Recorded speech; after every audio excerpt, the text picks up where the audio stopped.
Hello my dear friend, welcome to our YouTube channel Neel supreme education. তো কেমন আছো তোমরা সবাই? আজ আমরা করব ফুড এসআই জিকে কোশ্চেন, মানে মিক্স টাইপের কোশ্চেন তোমাদের করাবো। অনলাইন আর কোশ্চেন থাকবে, সঙ্গে ডেসক্রিপটিভ, মানে তোমাদের ডিটেলসে আমি বোঝাবো যে যে জায়গায় দরকার, তোমাদের ডিটেলস দরকার, যে যে কোশ্চেন সেগুলো ডিটেলস দিয়ে দেবো। তো চ্যানেল নতুন হলে অবশ্যই চ্যানেলটিকে সাবস্ক্রাইব করো, ভিডিওটা লাইক করো এবং বন্ধুদের মাঝে শেয়ার করো। দেখো, সমস্ত বিষয় থেকেই কিন্তু মিক্স টাইপের কোশ্চেন থাকবে, হিস্ট্রি, জিওগ্রাফি, পলিটি, ওকে, সমস্ত ধরনের টাইপ থেকে কিন্তু তোমাদের কোশ্চেন নিয়ে কিন্তু মিক্সড করে কোশ্চেন কিন্তু করাবো। ওকে, ফুড এসআই এবং এসএসসি জিডির জন্য কিন্তু খুবই ইম্পর্টেন্ট হবে কোশ্চেনগুলো। তো চলো আজকের ক্লাসটা শুরু করা যাক। ওকে, দেখো আজকের দিনের ফার্স্ট কোশ্চেন, হুকস হুকস ল যেটাকে বলা হয় ইংলিশে। ওকে, কোশ্চেনটা আছে, হুকের তত্ত্ব নিম্নলিখিত কোনটির সাথে সম্পর্কিত? হুকের তত্ত্ব নিম্নলিখিত কোনটির সাথে সম্পর্কিত? ওকে, তোমরা যারা পারবে অবশ্যই নিজেরা প্রথমে অ্যান্সার করবে। দেখো, হুকের তত্ত্ব যেটা, সেটা আমরা সবসময় স্থিতিস্থাপক, যেটাকে বলা হয় তত্ত্বটি স্থিতিস্থাপকতার উপর, মানে সম্পর্কের সঙ্গে। ওকে, হুকের তত্ত্ব স্থিতিস্থাপকতার জিনিসটা কি? দেখো, আমরা যখন কোনো একটা গার্ডার, একটা গার্ডার থাকে না, গার্ডারকে যখন আমরা দুই সাইড থেকে টানি, ওকে, গাড়াটার লেন্থটা যদি এইটুকুন হয়, তাহলে গাড়াটা কি হয়, লেন্থটা লম্বা হয়ে যায়। এবার যখন আমরা এই টেনে আমরা ধরি, টেনে ধরার পর যখন ছেড়ে দিই, তখন কি এই গাড়ারটা আবার কি অরিজিনাল পজিশনে চলে আসে। তো এইটাকেই বলা হয় স্থিতিস্থাপকতা। ওকে, তো চলো নেক্সট কোশ্চেনে চলে যাই। তাহলে অপশন 2 কিন্তু রাইট অ্যান্সার। ওকে, ভারতীয় সংবিধানের কোন ধারায় কারখানায় শিশুদের নিয়োগ নিষিদ্ধ করা হয়েছে? কত নম্বর ধারায় কারখানায় শিশুদের নিয়োগ নিষিদ্ধ করা হয়েছে? কত নম্বর ধারায় এটা? এটা হচ্ছে ভারতীয় সংবিধানের ধারা 24 নম্বর, যে ধারাটা আছে, কারখানায় শিশুদের নিয়োগ নিষিদ্ধ করার কথা বলা হয়েছে। 24 নম্বর ধারা অপশন 4 আছে। ওকে, 24 নম্বর ধারায় কিন্তু বলা হয়েছে। তাহলে এখান থেকে আর কি কি ধারা ইম্পর্টেন্ট আছে? 21-এর এ নম্বর ধারায় কি বলা আছে? 21-এর এ নম্বর ধারায় আছে শিক্ষার অধিকার। শিক্ষার অধিকার। ওকে, সঙ্গে সঙ্গে তোমরা নোট করবে যেগুলো যেগুলো আমি বলবো।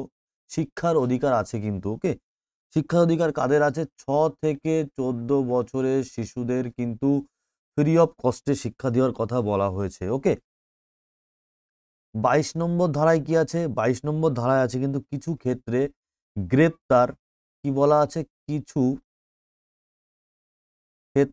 ক্ষেত্রে গ্রেপ্তার। দেখো, ধারা কিন্তু যে কোনো এক্সামের জন্য কিন্তু খুবই ইম্পর্টেন্ট।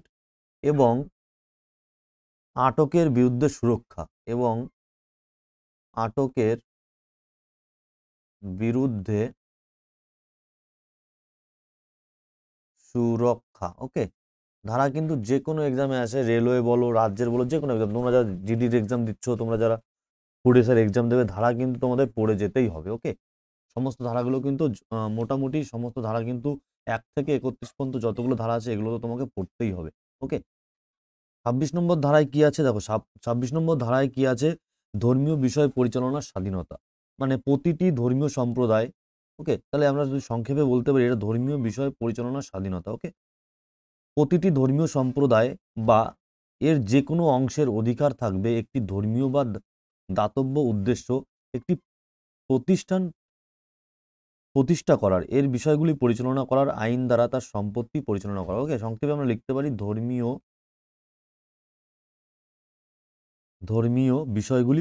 ধর্মীয় বিষয় পরিচালনার স্বাধীনতা। ধর্মীয় বিষয় পরিচালনার স্বাধীনতা। ওকে, তো চলো নেক্সট কোশ্চেনে চলে যাই। পরের কোশ্চেন দেখি কি আছে। আমাদের শরীরের কোন অংশে পেপসিন ক্ষরণ হয়? কি বলেছে? আমাদের শরীরের কোন অংশে পেপসিন ক্ষরণ হয়? ওকে, আমাদের শরীরের কোন অংশে পেপসিন ক্ষরণ হয়? পাক পেপসিন ক্ষরণ হয় আমাদের শরীরের পাকস্থলী থেকে। কোথার থেকে? পাকস্থলী থেকে কিন্তু পেপসিন ক্ষরণ হয়। ওকে, এই পেপসিনটা, এই যে পেপসিন, এই পেপসিনটার কাজ কি? ওকে, পাকস্থলী পাকস্থলী খাদ্য হজমের জন্য দায়ী। এই যে পাকস্থলী, এখানে আমাদের কি হয়? খাদ্য কিন্তু খাদ্য কিন্তু এখানে হজম হয়। ওকে, বোঝা গেল। আর এই যকৃৎটা কি, যকৃৎ যেটাকে ইংলিশে বলা হয় লিভার। ওকে, এটা হচ্ছে আমাদের শরীরের মানব দেহের বৃহত্তম অঙ্গ। তাহলে কি এটা মানব দেহের, এটা হচ্ছে বৃহত্তম অঙ্গ। ওকে, কি মানবদের বৃহত্তম অঙ্গ কি যকৃৎ। ওকে, আর অগ্নাশয়টা কি দ্বিতীয় বৃহত্তম অঙ্গ, সেকেন্ড সেকেন্ড লার্জেস্ট। ওকে, সেকেন্ড লার্জেস্ট অগ্নাশয়। থাইরয়েড গ্রন্থি থেকে কোন হরমোন নির্গত হয়? থাইরয়েড গ্রন্থি থেকে থাইরয়েড হরমোন নির্গত হয়। ওকে, থাইরয়েড হরমোন নিঃসরণ হয়। ওকে, ক্লিয়ার। চলো পরের কোশ্চেনে চলে যাই। মুদ্রাস্ফীতির সময় করের হারের পরিবর্তন কিরূপ হয়? দেখো, মুদ্রাস্ফীতি যেটাকে আমরা ইংলিশে বলি ইনফ্লেমেশন। ওকে, ইনফ্লেমেশন বা মুদ্রাস্ফীতি তখন হয় যখন বাজারে, ওকে, ডিমান্ড ডিমান্ড বেড়ে যায় কার থেকে? সাপ্লাই থেকে। ওকে, কি বললাম? ডিমান্ড বেড়ে যায় সাপ্লাই থেকে। কেমন, এটার উদাহরণ আমি যদি বলি, দেখো, ধরো একটা, কি বলবো, একটা জলের বোতল, একটা জলের বোতলের দাম কি হয়, ধরো 10 টাকা। ওকে, এবার এই জলের বোতলের একটার দাম 10 টাকা, এর সাপ্লাই আছে কত? মার্কেটের সাপ্লাই আছে ধরো 20টা, 20টি মার্কেটে এর সাপ্লাই আছে জলের বোতলের। ওকে, জলের বোতলে কটা সাপ্লাই আছে? 20টা। দেখ দাম কত? 10 টাকা করে এক একটার দাম। ওকে, কিন্তু কি বললাম, সাপ্লাই সাপ্লাই আছে মার্কেটে 20টি, বাট এর ডিমান্ড ধরো 30টি ডিমান্ড। ওকে, ডিমান্ড আছে 30টি, কি বললাম, সাপ্লাই 20টি বাট ডিমান্ড 30টি। পাবে কজন? 20 জন ব্যক্তি কিন্তু জলের বোতল পাবে। ওকে, বাদ বাকি যে 10 জন, সে 10 জন কিন্তু পাবে না। ওকে, তখন তখন কি করা হবে মার্কেটে? তখন করা হবে কি না, এর এর যে প্রাইসটা 10 টাকা থেকে 20 টাকা করে দেওয়া হবে, যাতে মার্কেটে সামঞ্জস্য বজায় থাকে। কি হবে? 10 টাকা থেকে এটা 20 টাকা করে দেওয়া হবে। ওকে, তো ইনফ্লেমেশন যখন হয় তখন কি হয়? মুদ্রাস্ফীতিটা বেড়ে যায়, মানে দামটা বেড়ে যায়। কি বললাম? এই যে যখন ডিমান্ড বাড়ছে তখন কি হবে? দামটা বেড়ে যাবে। তাহলে মুদ্রাস্ফীতির সময় করের হার বৃদ্ধি পায়। বোঝা গেল? নেক্সট কোশ্চেন চলো। নিচের কোনটি পশ্চিমবঙ্গের জনপ্রিয় লোকনৃত্য? এখানে দেখো অপশন কি কি আছে। পশ্চিমবঙ্গের জননৃত্য যাত্রা। ওকে, নৃত্য সম্পর্কিত নৃত্য তোমরা পড়ে নেবে আলাদা করে, ফেমাস ড্যান্সগুলো পড়ে নেবে।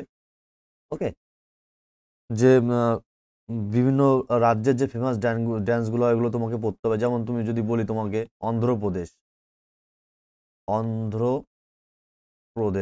অন্ধ্রপ্রদেশের ক্লাসিক্যাল ড্যান্স কি? কুচিপুড়ি। ওকে, কুচিপুড়ি।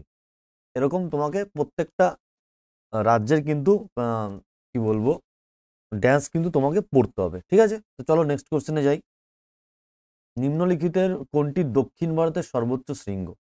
দক্ষিণ ভারতে কি কোন কোন রাজ্য আছে সেটা আমাকে জানতে হবে। দক্ষিণ ভারতে আছে কেরালা আছে, তামিলনাড়ু আছে। ওকে, তো এখানে কেরালায় কোন পর্বত শৃঙ্গটা আছে? এর মধ্যে আমার জানা এখানে আছে আনাইমুদি শৃঙ্গ। আনাইমুদি শৃঙ্গটা কিন্তু কেরালাতে আছে। ওকে, তাহলে দক্ষিণ ভারতের সব থেকে সর্বোচ্চ শৃঙ্গ কোনটা?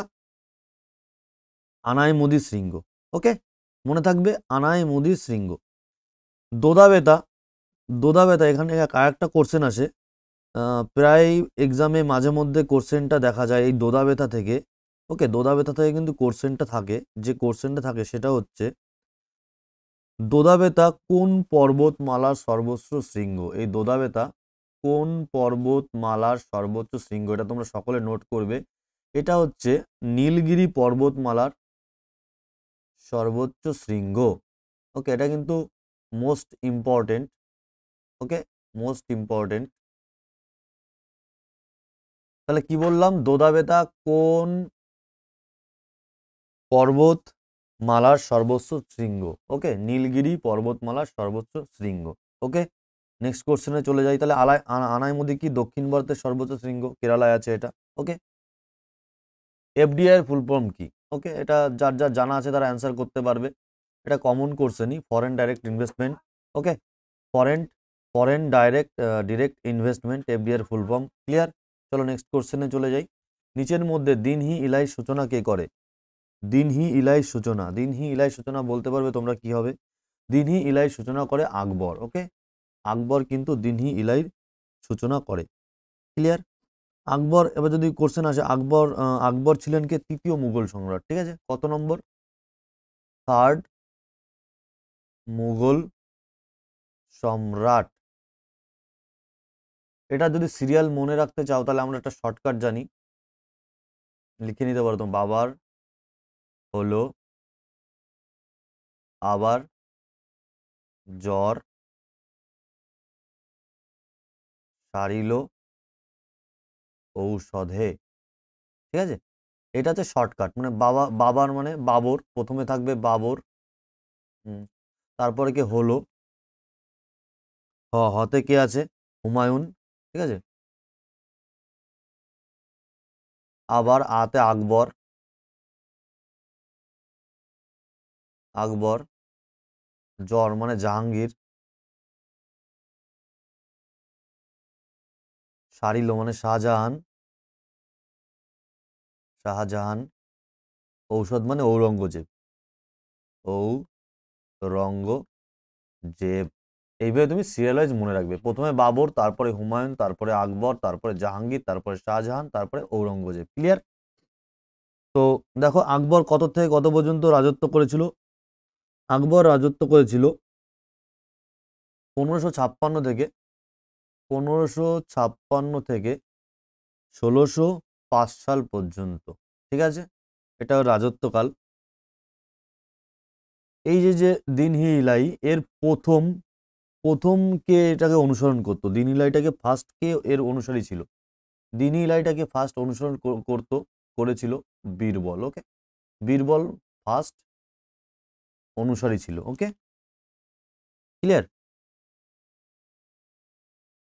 আকবর সম্পর্কে পুরোপুরি তোমাকে পড়তে হবে, মানে আকবর কি কি করেছিল, তাহলে তোমার আকবর সম্পর্কে পুরো ক্লিয়ার হয়ে যাবে। আকবর সম্পর্কে পড়তে হবে তোমাকে ডিটেলসে, বাবর সম্পর্কে পড়তে হবে, হুমায়ুন সম্পর্কে পড়তে হবে, জাহাঙ্গীর, শাহজাহান, এগুলো একবার করে তোমাকে ডিটেলস পড়তে হবে বই থেকে। ঠিক আছে, চলো নেক্সট কোশ্চেনে চলে যাই আমরা।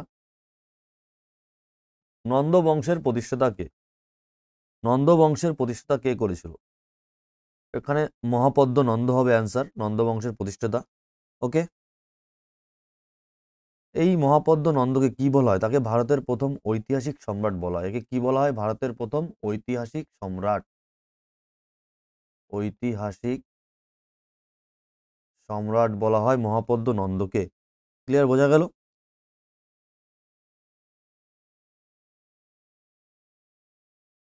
এই মহাপদ্ম নন্দ রাজা হওয়ার জন্য কাকে হত্যা করেছিল?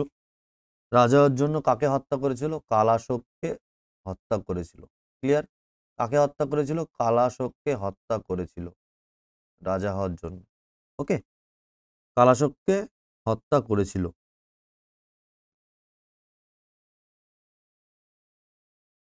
বোঝা গেল?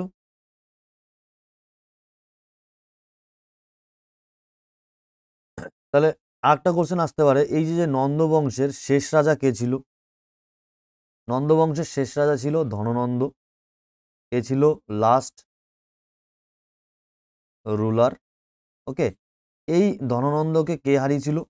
ধননন্দকে হারিয়েছিল চন্দ্রগুপ্ত মৌর্য। চন্দ্রগুপ্ত মৌর্য কিন্তু ধননন্দকে হারিয়েছিল। চন্দ্রগুপ্ত মৌর্য ধননন্দকে হারিয়ে মৌর্য বংশের প্রতিষ্ঠাতা করেছিল, তাই তো?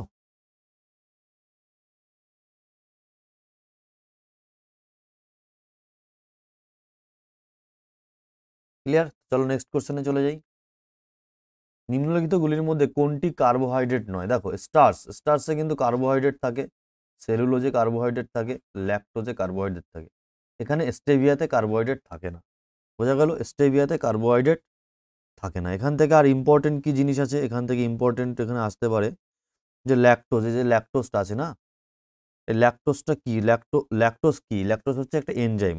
ওকে, ল্যাকটোজটা কি? এটা একটা এনজাইম, এটা একটা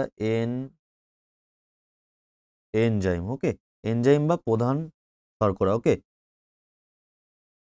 এই ল্যাকটোজটা কোথায় পাওয়া যায়? দুধ এবং দুগ্ধজাত পদার্থের মধ্যে এটা পাওয়া যায়। ওকে, আর এই ল্যাকটোজটা কিভাবে গঠিত হয়? ল্যাকটোজটা কিভাবে গঠিত হয়? Glucose plus galactose, glucose plus গ্যালাক্টোজের সমন্বয়, গ্যালাক্টোজের সমন্বয়। ওকে, গ্যালাক্টোজের সমন্বয়ে কিন্তু ল্যাকটোজ গঠিত হয়। ক্লিয়ার? তো চলো নেক্সট কোশ্চেনে চলে যাই। কে প্রথম পর্যায় সারণী গঠন করে? অপশান দিয়ে থাকো, এগুলো যখন তোমাদের পড়া ভালোভাবে তোমরা পড়বে না, তখন তোমাদের অপশান দেখেই তোমরা বুঝতে পারবে। দেখো, জে থমসন, এ হবে না, স্যাডউইক হবে না, রাদারফোর্ড হবে না। মানে তিনটে অপশানে আমি প্রথমে বাদ দিয়ে দেবো। তাহলে কে প্রথম পর্যায় সারণী আবিষ্কার করে? মেন্ডেলিভ। ওকে, এখানে মেন্ডেলিভ আমি অপশান প্রথমে বাদ দিয়ে দিলাম। এবার দেখো, এই যে Thomson, James Chadwick, Ernst Rutherford, এরা কি করেছিল? এরা তৈরি করেছিল কি, সেগুলো আমাদের জানতে হবে। ওকে, ইলেকট্রন, প্রোটন, তারপরে তোমার নিউট্রন, এগুলো তোমরা নাম শুনেছো নিশ্চয়ই। তো তোমরা বলতে পারবে এদের মধ্যে কে ইলেকট্রন আবিষ্কার করেছিল? আমি একটা সূত্র বলি তোমাদের, এই সূত্রটা তোমরা মনে রাখবে। ইট পার নাচ, ইট রস্যইতে ইলেকট্রন, ইলেকট্রন কে আবিষ্কার করে? টিতে থমসন, থমসন। ওকে, পার, টিতে প্রোটন, আরতে রাদারফোর্ড, রাদারফোর্ড। ওকে, রাদারফোর্ড। এনতে হচ্ছে নিউট্রন,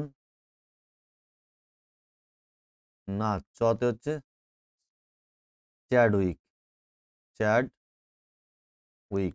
তাহলে বোঝা গেল, এই সূত্রটা মনে রাখলে তোমরা বলতে পারবে যে কে ইলেকট্রন আবিষ্কার করে, কে প্রোটন আবিষ্কার করে, কে নিউট্রন আবিষ্কার করে। ক্লিয়ার? বর্তমানে ভারতে মোট হাইকোর্টের সংখ্যা কটি? বর্তমানে মোট ভারতে হাইকোর্টের সংখ্যা কটি? 25টি। বর্তমানে মোট হাইকোর্টের সংখ্যা কটি? 25টি। আচ্ছা, তোমরা কেউ বলতে পারবে কলকাতা, বম্বে এবং মাদ্রাজে কত সালে হাইকোর্ট গঠিত হয়েছিল? কলকাতা,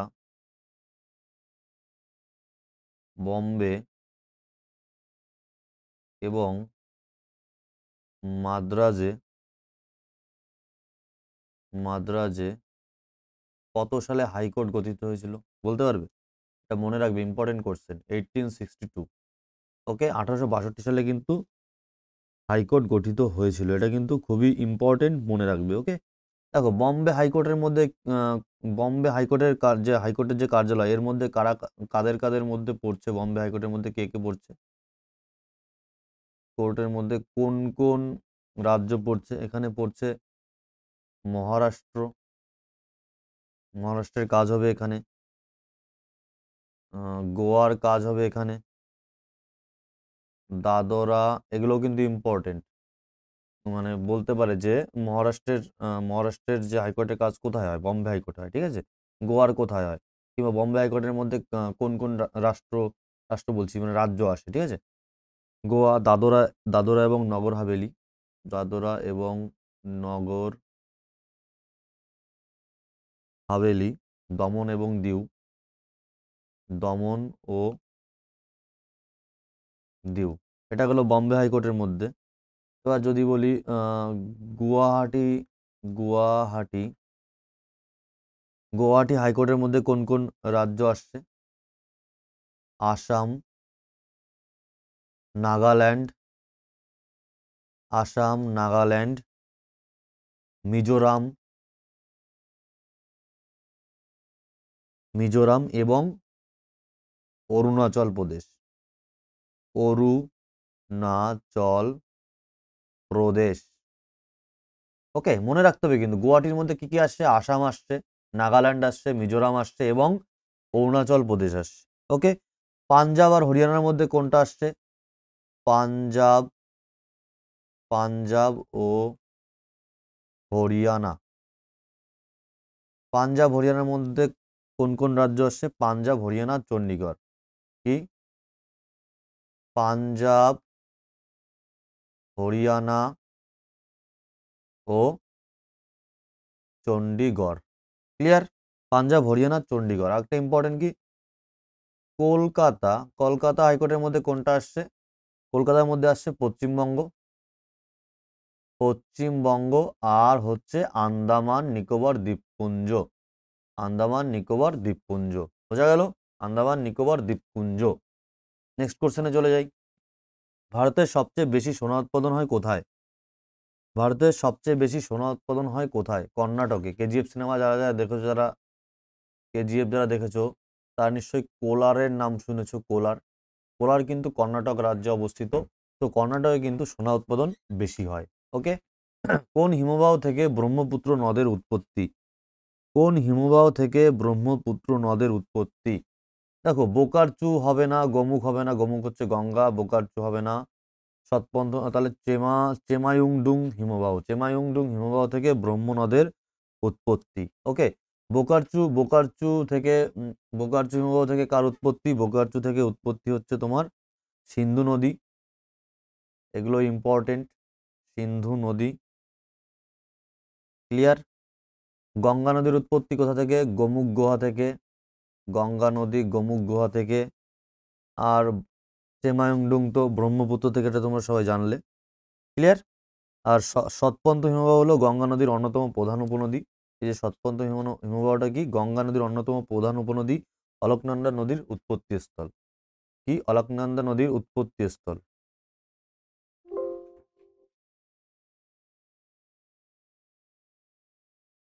কি বললাম? অলকনন্দা নদীর উৎপত্তি স্থল, তাই তো?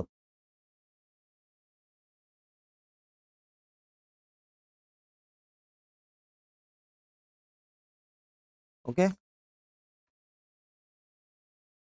বোঝা গেল তাহলে ব্রহ্মপুত্র নদের উৎপত্তি কোথা থেকে? চেমায়ংডুং থেকে। বোকারচু হবে কে? বোকারচু হবে সিন্ধু নদী।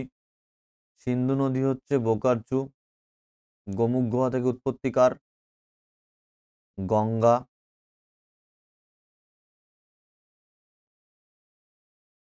আর সৎপন্থ গঙ্গার অন্যতম প্রধান, কি বললাম? গঙ্গার অন্যতম প্রধান উপনদী যে অলকনন্দার যে উৎপত্তি স্থল গঙ্গার, সেখান থেকে কিন্তু সৎপন্থ হিমবাহ থেকে উৎপত্তি। ওকে।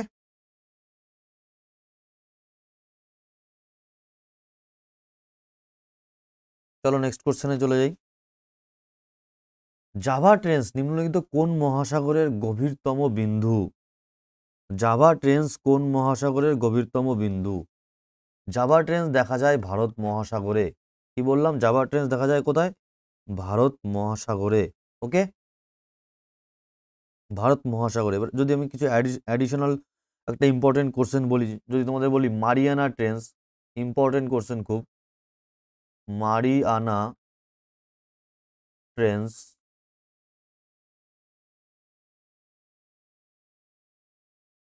মারিয়ানা ট্রেন্স কোথায় দেখা যায়? মারিয়ানা ট্রেন্স হলো প্রশান্ত মহাসাগরের গভীরতম স্থান। কি বললাম? প্রশান্ত মহাসাগরের গভীরতম স্থান মারিয়ানা ট্রেন্স। ওকে। আটলান্টিক মহাসাগরে কি দেখা যায়? Milwaukee trench. আটলান্টিক মহাসাগরে কি দেখা যায়? Milwaukee trench. ওকে, গভীরতম স্থান আটলান্টিক মহাসাগরের গভীরতম স্থান কি? Milwaukee trench. তাহলে আমরা তিনটে জিনিস জানলাম। জাভা ট্রেন্স দেখা যায় ভারত মহাসাগরে, মারিয়ানা ট্রেন্স দেখা যায় প্রশান্ত মহাসাগরে, আর আটলান্টিক মহাসাগরের গভীরতম স্থান কি?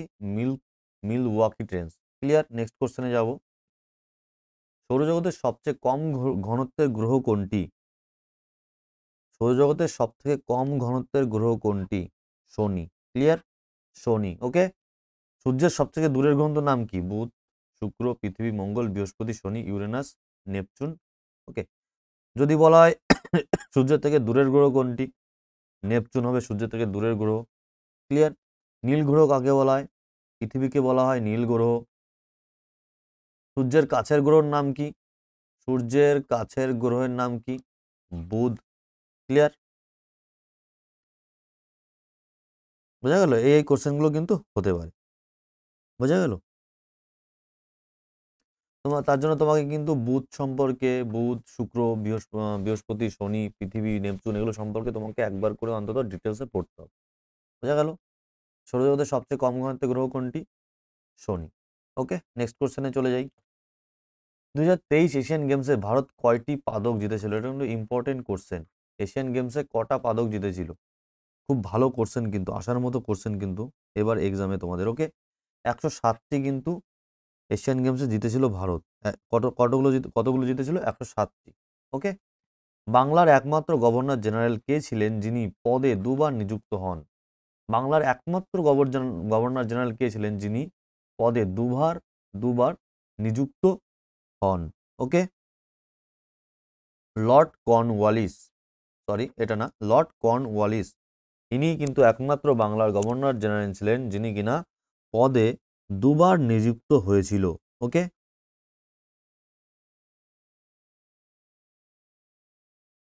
এখান থেকে আরেকটা কোশ্চেন হতে পারে, লর্ড ক্লাইভ। এই যে লর্ড ক্লাইভকে দেখতে পাচ্ছ, ইনি কিন্তু বাংলার গভর্নর ছিল। দুবার কিন্তু তিনি বাংলার গভর্নর ছিলেন। ওকে, এটা মনে রাখবে। আর লর্ড ক্লাইভ কি করেছিল? বাংলায় দ্বৈত সরকার ব্যবস্থা চালু করেছিল। দ্বৈত সরকার ব্যবস্থা চালু করেছিল। সরকার ব্যবস্থা চালু করেছিল, ঠিক আছে, লর্ড ক্লাইভ। বোঝা গেল?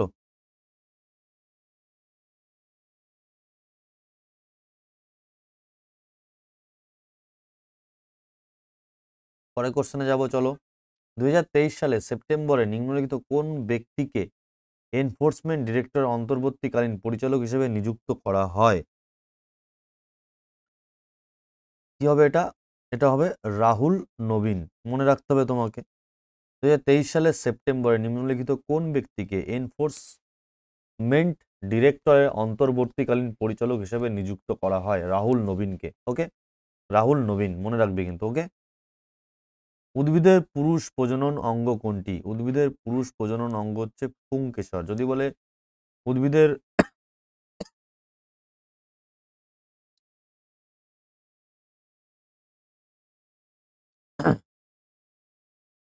এবার যদি বলা হয় পুংকেশর, এই যে পুংকেশরের মধ্যে কি থাকে? অ্যান্ড্রোসিয়াম। মনে রাখবে, এই কোশ্চেনটাও কিন্তু আসে। অ্যান্ড্রোএসিয়াম।